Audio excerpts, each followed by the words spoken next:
দুঃখ আমাদের জীবনে একটা অংশ, এটাকে এড়িয়ে চলা যায় না। জীবনে একটা সময় প্রিয়জনরা অবহেলা করবে, কখনো নিজের স্বপ্ন ভেঙে যাবে, আবার কখনো সময়ের নির্মমতা আসবে।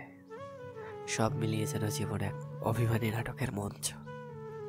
তবু আমাদেরকে বাঁচতে হবে, আমাদেরকে হাসতে হবে, এমনভাবে চলতে হবে যেন জীবনে কিছুই হয়নি। আমাদের বুকের ভেতরে যেন কোনো অন্ধকার নেই, চোখের কোণে জল নেই। কিছু মানুষ তো আমাদের হাসি মুখটা দেখে ভাবেও না ভেতরে ভেতরে কতটা ঝড় বয়ে চলে। আমাদেরকে শিখতে হবে, আবেগ দেখালে মানুষ দুর্বল ভাবে। মনে রাখতে হবে, দুর্বল মানুষকে কেউ গুরুত্ব দেয় না। তাই কষ্ট লুকিয়ে রাখতে হবে, দুঃখকে বুকের ভেতরে চেপে রেখে প্রতিদিন বাঁচতে হবে। এখানে শক্ত থাকাটাই সেরা, প্রতিশোধ আর নিঃশব্দে এগিয়ে চলাটাই সবচেয়ে বড় জয়।